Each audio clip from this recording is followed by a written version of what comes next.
What you're looking at right now is a panel from the later stages of the Saiyan arc of Dragon Ball Z. It appears to be pretty unassuming, showing the wife of Goku, Chi-Chi, leaping right over him for whatever reason that may be. This is nothing particularly noteworthy, especially compared to what is happening around it, the Saiyan fight, and after this the pre-Namek lore dump. So it's interesting how this panel, which appears pretty unassuming and doesn't have any lasting impact in the story, has recently been at the forefront of controversy amongst the Dragon Ball community. As I said a moment ago, this takes place in the latter stages of the Saiyan arc, and takes place directly after all of the fighting was done. Chi-Chi is jumping over Goku to reach their son, Gohan, who was involved in the fighting too. By doing so, she ignores her critically injured husband, jumping over him as if she doesn't see him or care that he is. Safe to say, an action like this earned the ire of many Dragon Ball fans back in the day when this episode aired, and it continued to earn this disdain in the decades since. Not just because of how messed up it appears, but also because of how it fits into the larger narrative surrounding Chi-Chi, who has consistently been one of the most unpopular, widely disliked characters in all of Dragon Ball. But, as is par for the course with online anime discussion, there is more nuance beneath the surface that is not taken into account of any of this discussion, and unfortunately it results in people showcasing their lack of clear understanding of Chi-Chi as a character, which has resulted in endless discourse and arguments. And today, I just want to talk about Chi-Chi, her most controversial yet most misunderstood scene in the series, and how Chi-Chi similarly is misunderstood by the fandom. Let me set the stage. You can't fully appreciate the discussion surrounding the scene without first getting a better understanding of the context, so let me start there. Chi-Chi is Goku's wife, as I explained earlier. They met towards the start of the original Dragon Ball and got together officially towards the end before getting married during the time skip between Dragon Ball and Dragon Ball Z. During said time skip, they had a son Gohan.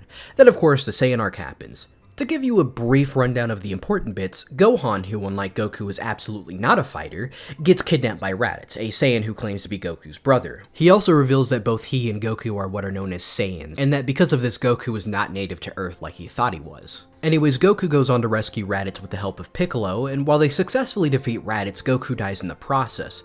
With information regarding the imminent arrival of two more Saiyans, these two much stronger than Raditz, Piccolo, who mind you at this point in the story is an antagonist, kidnaps Gohan, recognizing that despite his lack of training, Gohan clearly has the potential to not only be stronger than just Piccolo, but every other fighter on Earth. This assessment coming because Gohan managed to land a very decisive blow against Raditz despite no training whatsoever.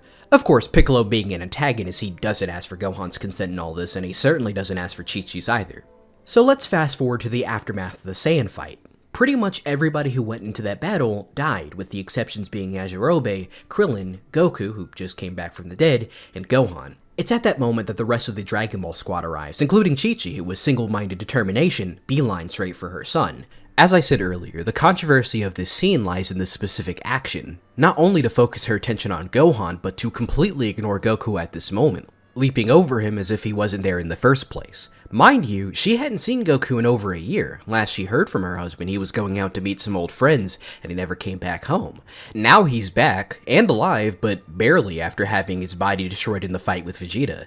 Despite everything, her attention is on Gohan, who was also hurt, but as Krillin explained, not as badly as Goku, and Gohan would ultimately be fine as he was a strong kid from what Krillin gathered during the fight. But Chi-Chi doesn't care. Her attention is focused squarely on Gohan. Even when the characters get on the ship and take in the loss of life the Saiyan battle wrought, Yamcha, Chaozu, Tien, and Piccolo, and the understanding that Piccolo's death means they can't even bring them back.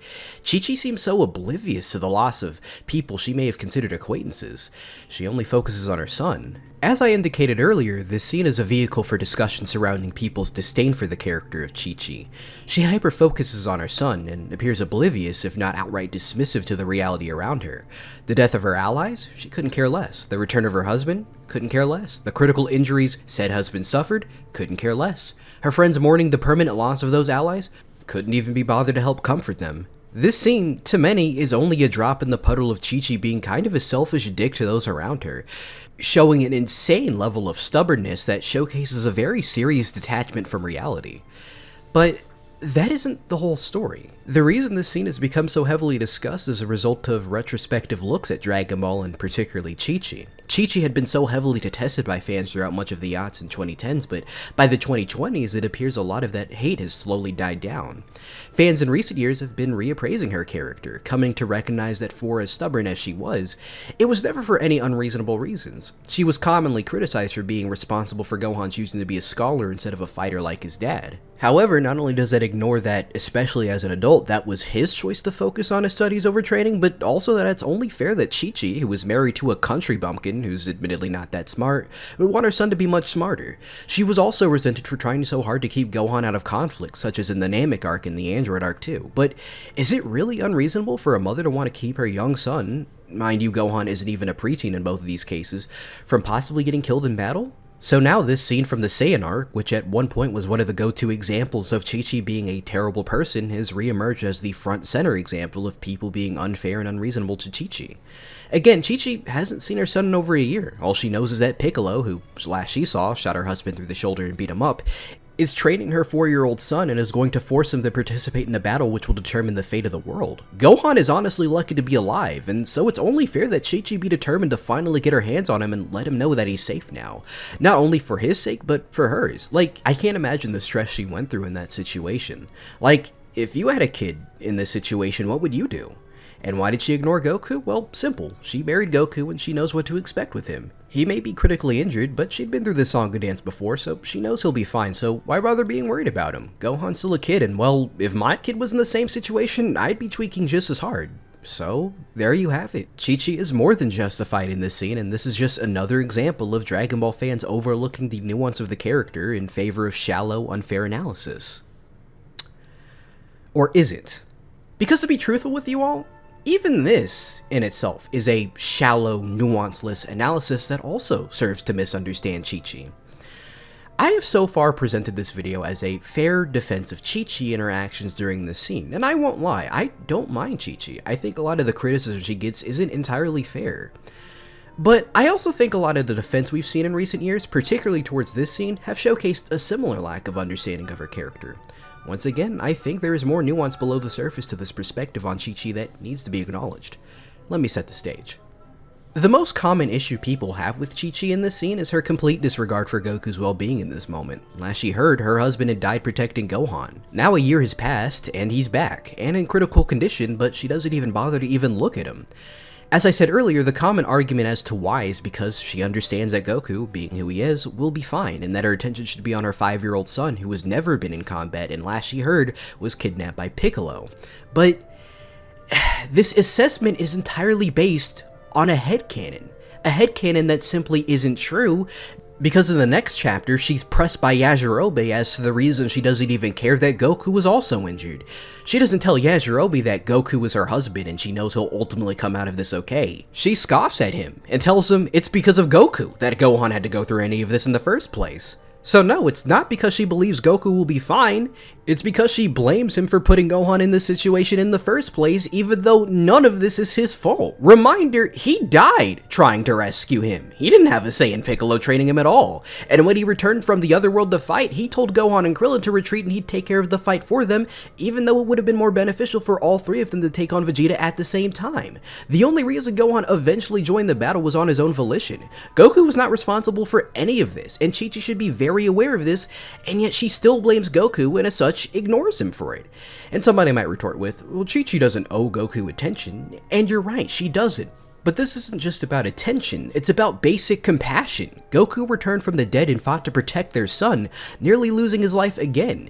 Ignoring him while he lies critically injured doesn't reflect a measured choice, it reflects a deep-seated resentment. Chi-Chi isn't prioritizing Gohan because Goku doesn't need her. She's punishing him, unfairly blaming him for circumstances beyond his control. I can imagine that somebody might respond to me with the argument that perhaps Chi-Chi is simply being hysterical. Given the circumstances of the situation, I can imagine that emotions are running high and she might not be thinking rationally at this moment. However, the hysterical argument doesn't hold up when you consider Chi-Chi's consistent portrayal throughout the series, which I will get to in a moment, but basically, this isn't an irrational moment of hysteria.